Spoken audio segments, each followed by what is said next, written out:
So if somebody has that link, if you can share it on the chat, then so if you go to that page, it's not the first book that they're highlighting, which is not available yet.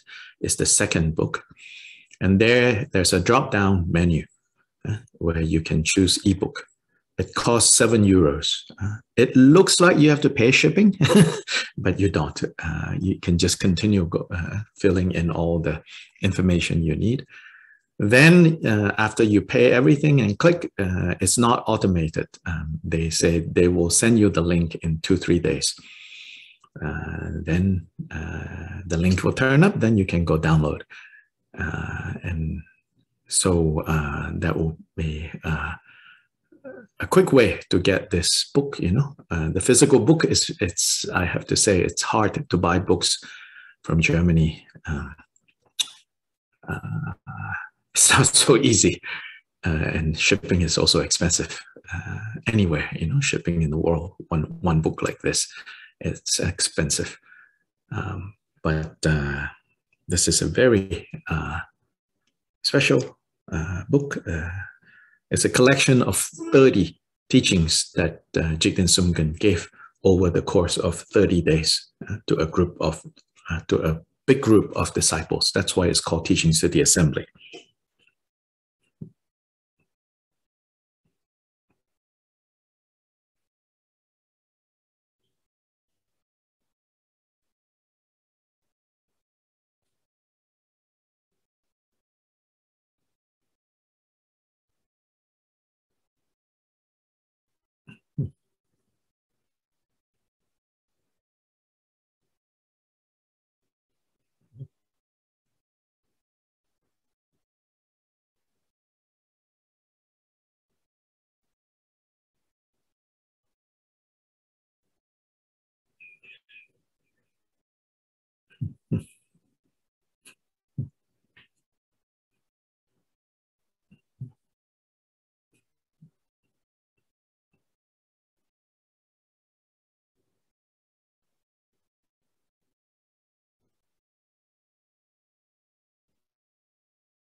Mm-hmm.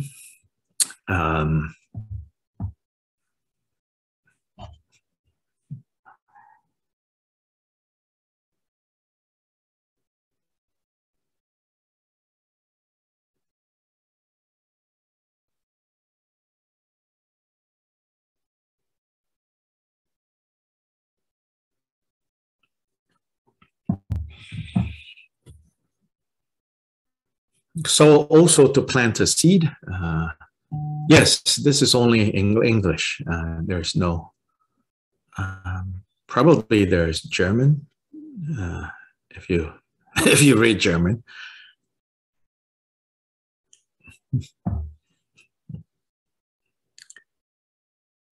So then to plant a seed, also, especially for those of you who are in the Americas, North or Central or South America, I am currently looking at the possibility of organizing a program that will, a retreat program that will happen probably in Costa Rica towards the end of February. We're looking into some of the logistics. And this retreat will be anchored on two things. One is that text, the Great Drigung Teachings to the Assembly, and on the practice of meditation, particularly the using breath as the object. So it's not going to be a sadhana practice retreat, chanting mantras, things like that, but rather it will be the Great Drigung Teachings to the Assembly, which is all about practice, actually, about changing the mind. There are no like mental somersaults to do, mental gymnastics, like, within this body, inside this body is another body, inside that body is another body, inside that body, now there's a three-headed body, then inside the three-headed body, there's a two-headed body. Uh, not like that. The great teachings to the assembly is not like that at all. It's about changing mind. So it goes very well with the breath meditation as taught by His Holiness. So this program will probably be towards the end of February. For beginning to end, about 7 days, something like that. So stay tuned. We'll send out information once we can figure out all the details.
I think I saw somebody asking, will this be on Zoom for those of you in Asia?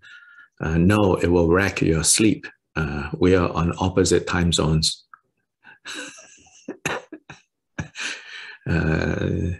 First, it will wreck your sleep, and that's terrible. Then secondly, maybe this will be another seed being planted so that whenever I turn back up in Asia, then we can have a similar program in Asia. So maybe Bodhihat Sanctuary in Penang can host that program.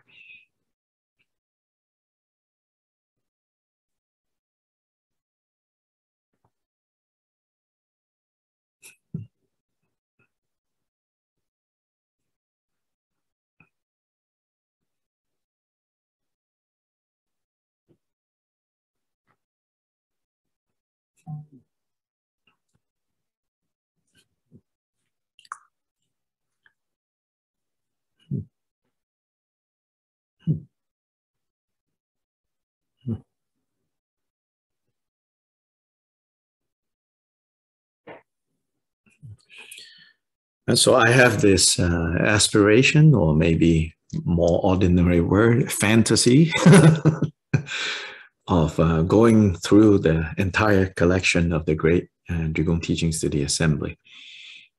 It's 30 teachings over 30 days. So the format I'm trying to adopt for this also would be, if it is a 5, it will be essentially 5 days of the retreat. 1 day to get in, 1 day to get out. So altogether 7 days, in this case in Costa Rica. But then it will be like 5 days of like full days.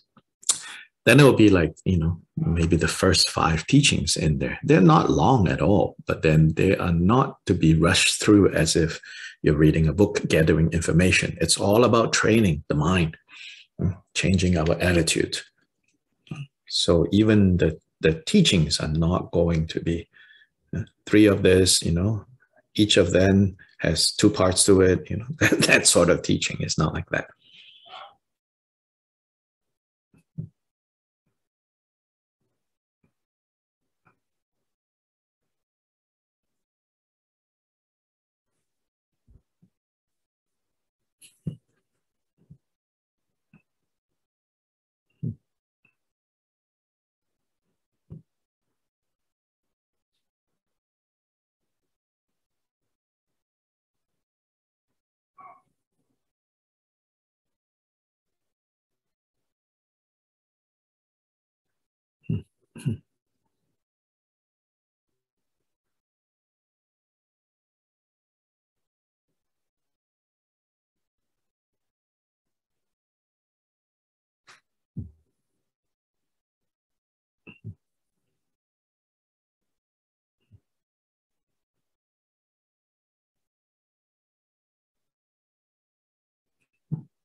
Any questions about this or comments?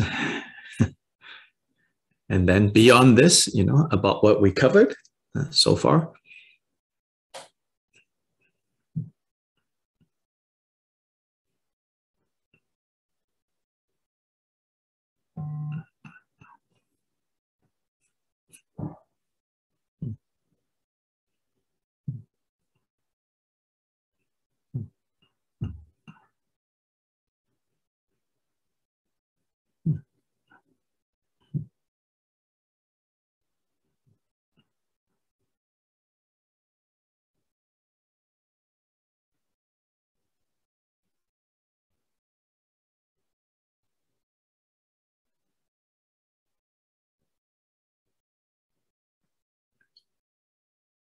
Yes, no, yes. Go ahead, Ken. All right, I'm trying to find the unmute. I just had a comment or observation on related to the end of patience in chapter 6, if that's okay. Yeah, sure. So we didn't end up talking about the last two stanzas in chapter 6, 133, 134, which it has surprised me a little bit because they we've seen sort of Shantideva in the past refer to benefits to be achieved, or found during our own, during this lifetime and within samsara. But at 133, 134, he sort of caps patience by turning to no need to mention future Buddhahood. Yes. And patience will help you now. Yes. I was surprised mainly sort of by that, that move at the end. And then the things that are promised are glory, fame, and pleasure, which I think of the number 8 because there are these 8 things that we're supposed to be careful about. Yes. And I was wondering if you could speak to that a little bit. Sure. Yeah, I think here is, so I will, basically, again, imagining, his audience, these monks, his fellow monks, So at the end, that kind of turn is just kind of like, and so let's not even talk about Buddhahood. Patience, even in a mundane way, can bring you all these glorious things. But the point there is not, and therefore go for it, but then so much more you need patience if the fruit of Buddhahood is to be achieved. That's what he's saying there. Yeah, in a way, it's very anticlimactic. Yeah? So that's why I avoided directly talking about it. I'm like, come on. But, what it's doing here is saying, first, it can bring you the goodies now. Now, if you want the ultimate good, if temporary goodies, you need patience, ultimate good, of course you need Kashanti. Yeah. Thank you. Sure. Thank you for making me say what I didn't want to say. So anticlimactic. Oh, Shantideva.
Larry?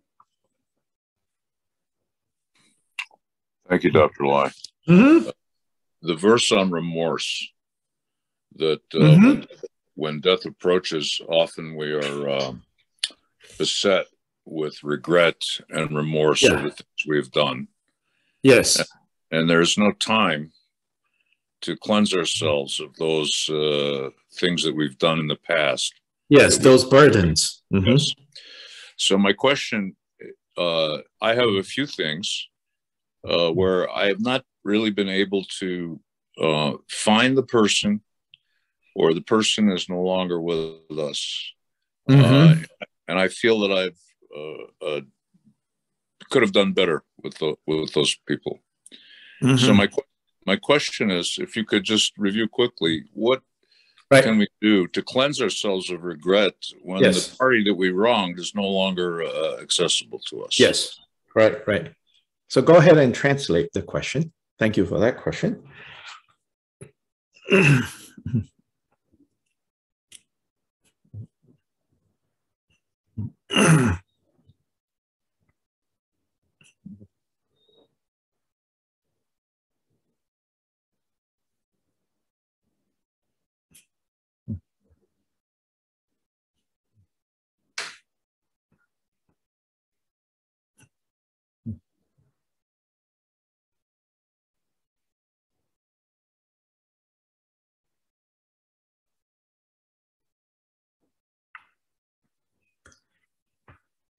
Yeah, so last year, freshly terrified, inspired by the pandemic, we did lots of like everyday program and things like that.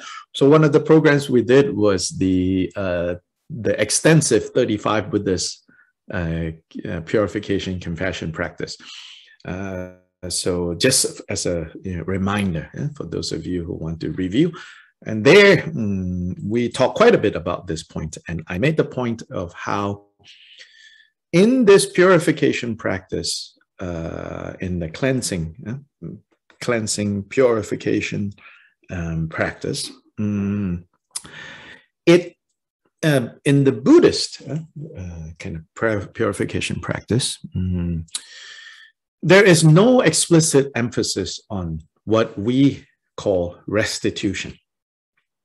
Like making right with the people that we have done wrong to. There's no overt emphasis about that. I pointed that out. So that's the first point to say and maybe to quickly go over.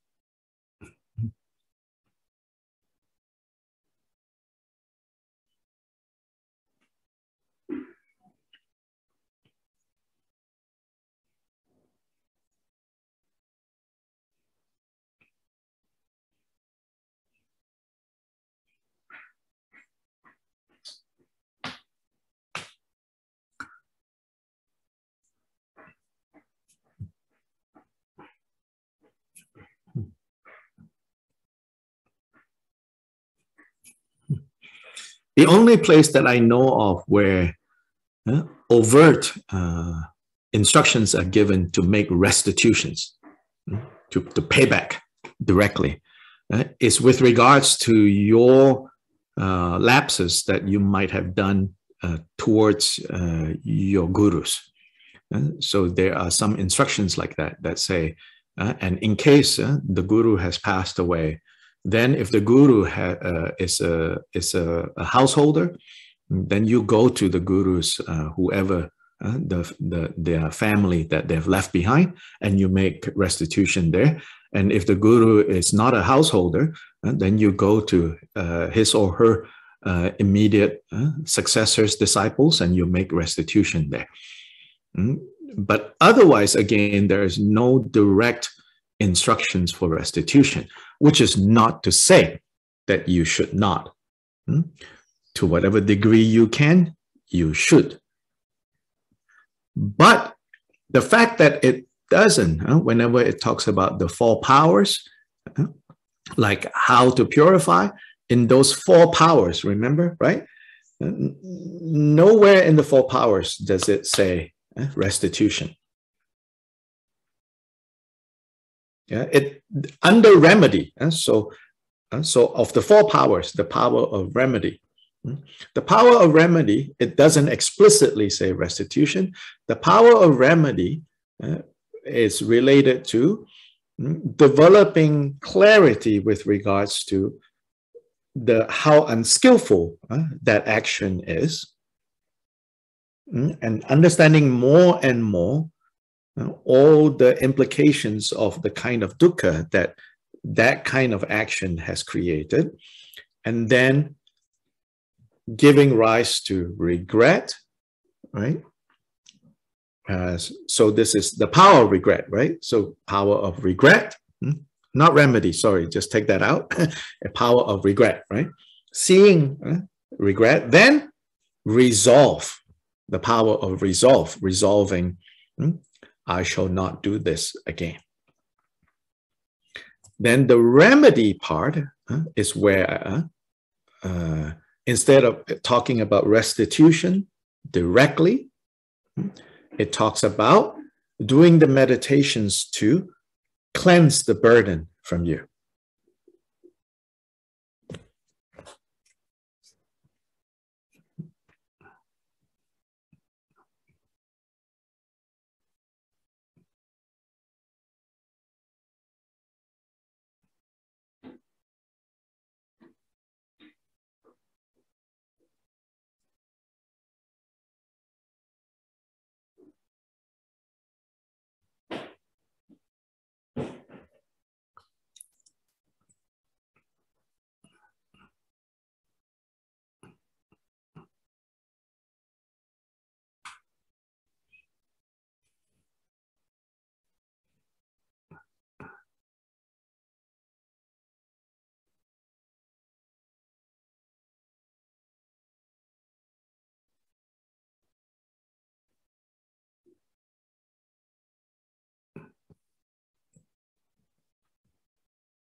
So quickly, the 4 powers is the power of regret, the power of resolve, regret or remorse, resolving not to repeat this, then the power of refuge and the power of remedy. Remedy is the meditation method.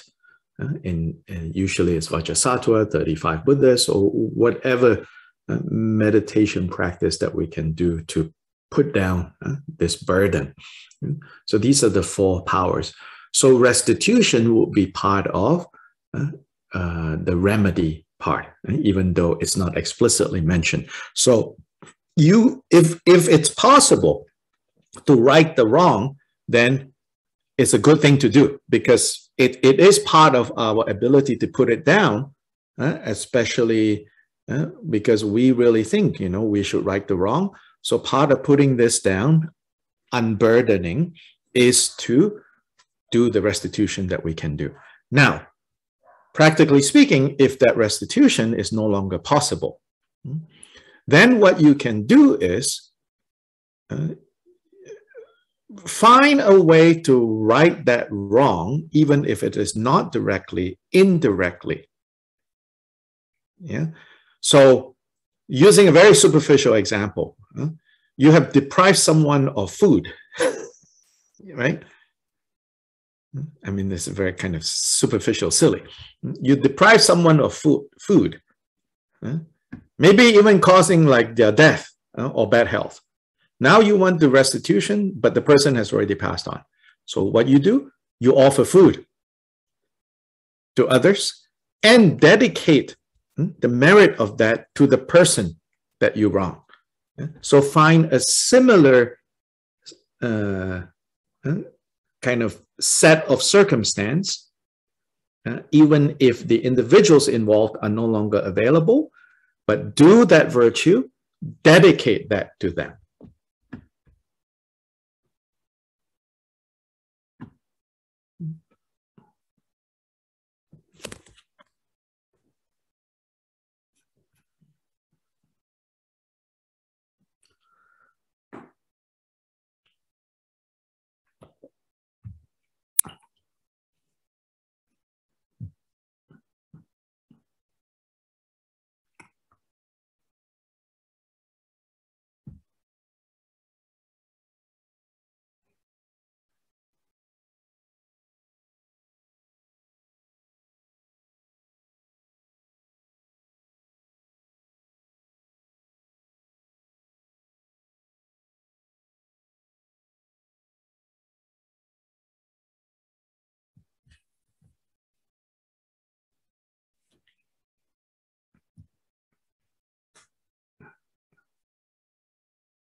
So maybe also like toward a parent, you feel like, you know, when they most needed us, we were not able to do, or we didn't want to do, as they were ill and now they have passed on. Well, find a situation where now you can go help someone who is going through those similar conditions and they need help. So then you go help them. Then you dedicate that to the person that you have wronged.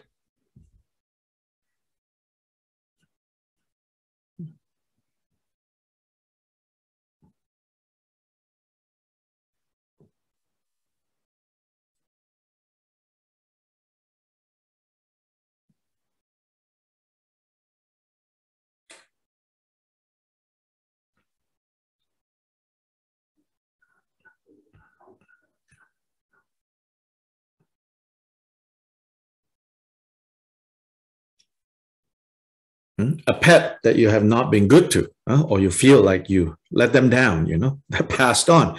Now, go to a shelter, No, don't adopt another one, you know, if you cannot handle it. But you go to a shelter and provide. You go wash the cages. You go clean, or you don't have the time, then you give. Dedicate it to the one that you have wronged.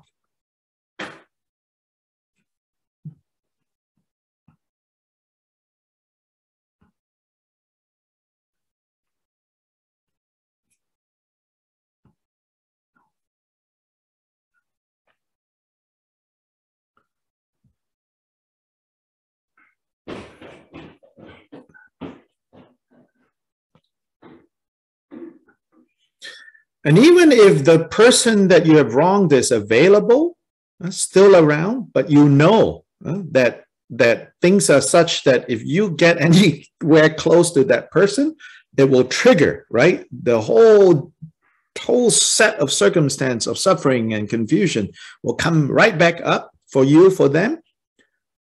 You're actually more skillful to avoid, and try to correct the wrong by finding a similar situation that will not trigger you, and do the good there and dedicate to that situation.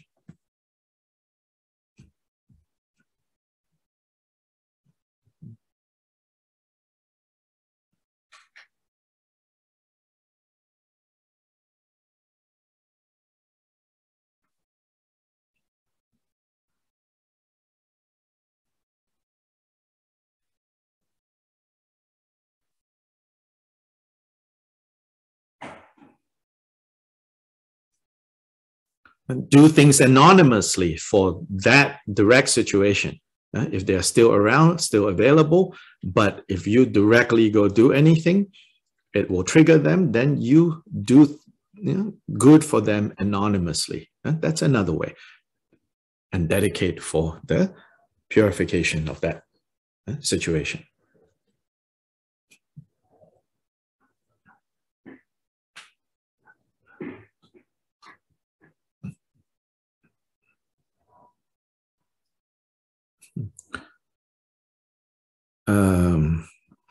It's also important that we don't get too fixated on our ideas of like, I need them to say, I forgive you. That is part of that burden. We also should learn that's not necessary for me to unburden this negative karma.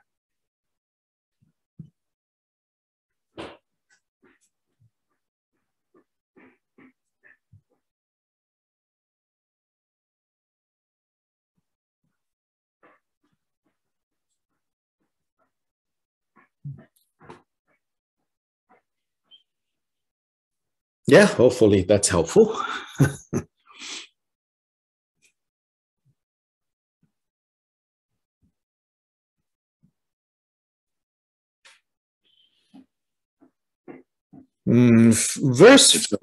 Yes, go ahead.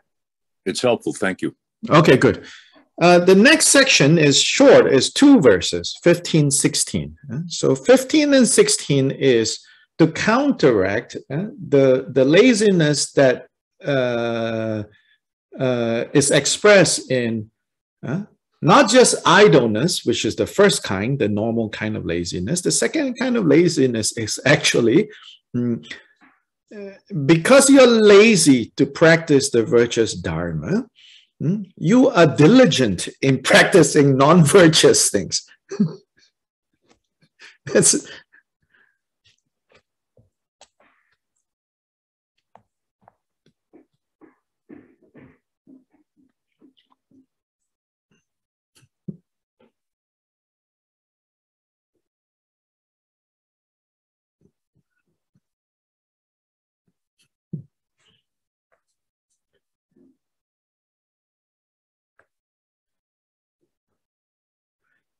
we're lazy to cultivate, virtue.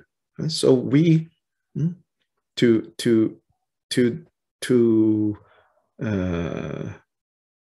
encourage that laziness, we go do the opposite. Yeah. So 15 and 16 is meant to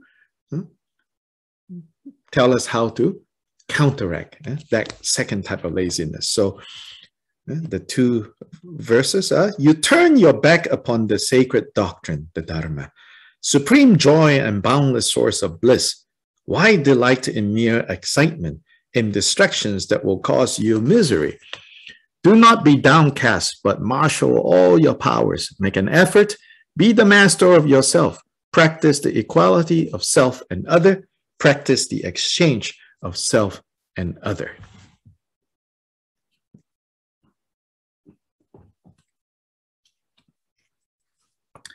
And so 15 is saying,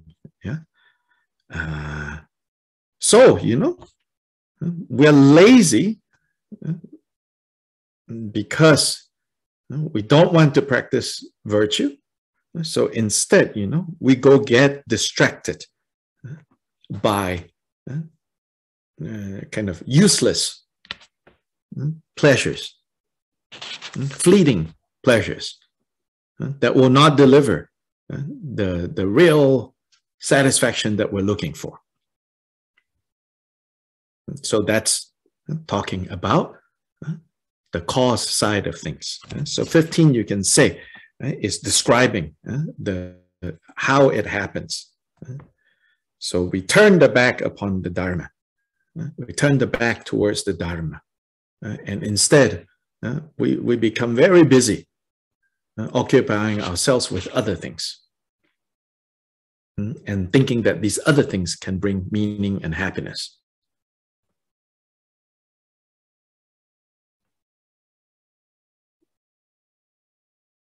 The cause of the second kind of laziness, and effect, the cause and effect of the second kind of laziness.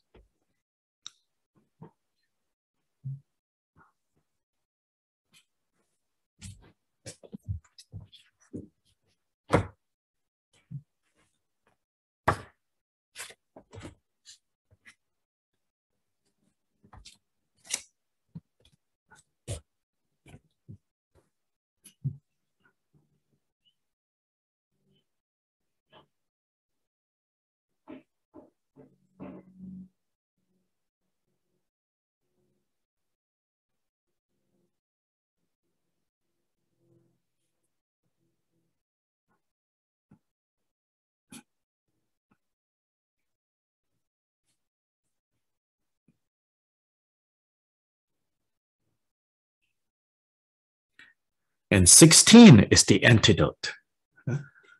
16, he says, no, learn to take pleasure in doing the following, which is what? Practice equalizing self and other, and practice exchanging self and other.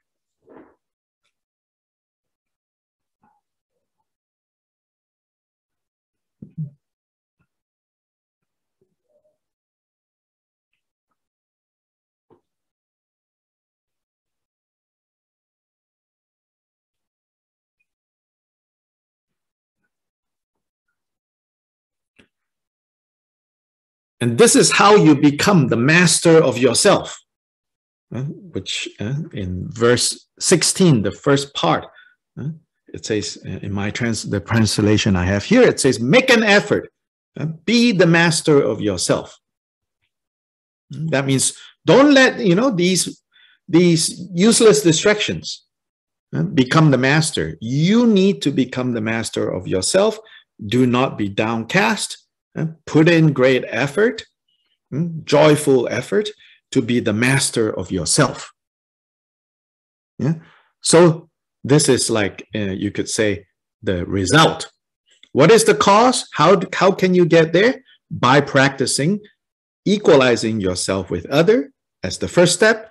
Then when you're able to equalize your self-interest and your interest in the welfare of others, when you can equalize those two, then you can take the next step, which is others' welfare are more important than mine. But you cannot really do the second one if you don't first do the first one, if you don't first work on the first step, which is, at the very least, we have to reach other and self being equal.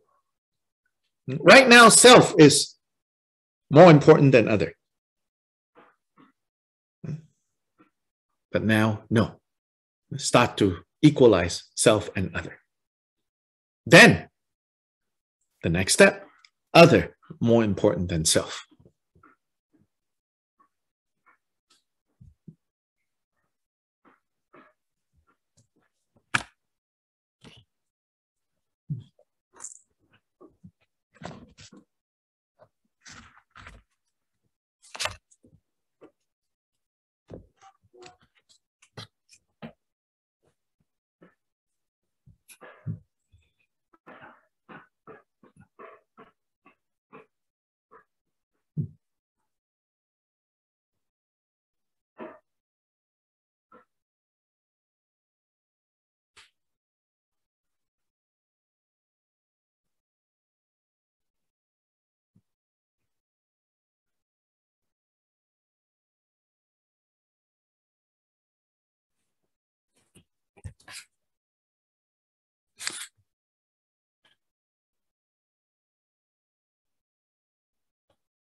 And this topic, these two, equalizing self and other, exchanging self for other, prioritizing other over self, these two steps, these two practices, they are the main focus of chapter 8. The chapter on Samadhi, meditative concentration.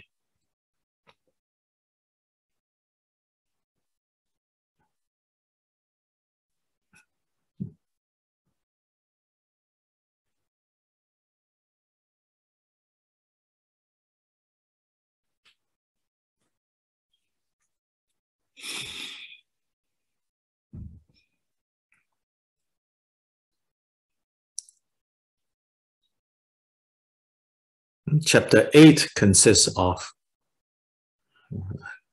identifying the enemies of meditative concentration,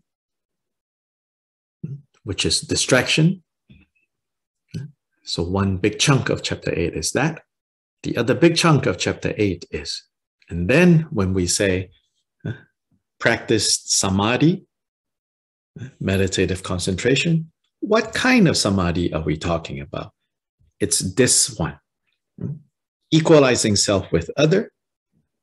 Step 1. Step 2. Prioritizing others over self.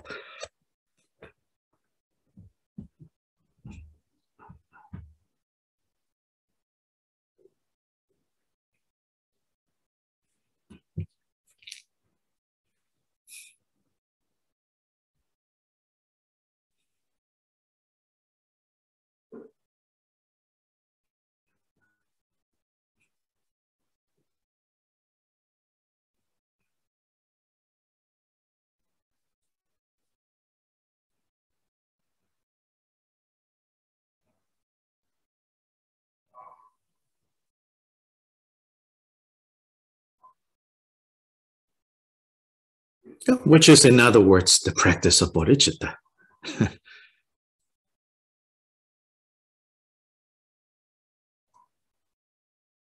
The mind can be even and stable, the state of samadhi, when it dwells, it rests in bodhicitta, infused in bodhicitta, becomes bodhicitta.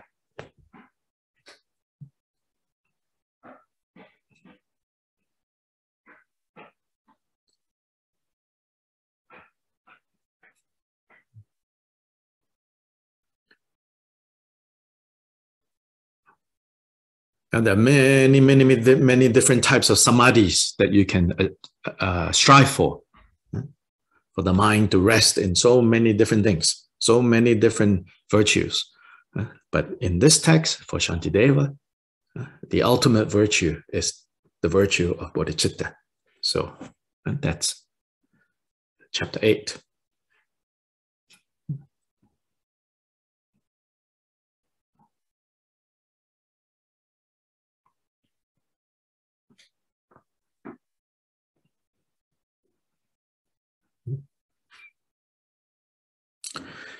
Yeah, so that's it for today.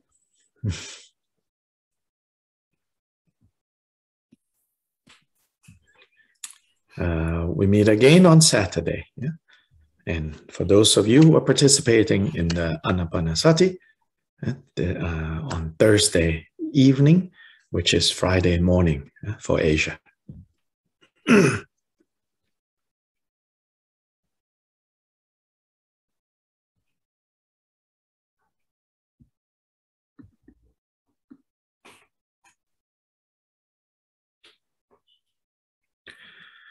Changju sem cho rinpoche ma ge pa nam ge gyu chi ge pa nyam pa me pa yang go ne gong du pe wer shu.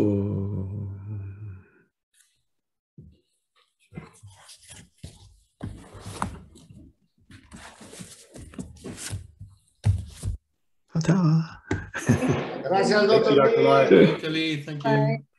Gracias, Dr. Bye bye. Bye bye. Gracias. Gracias. Bye.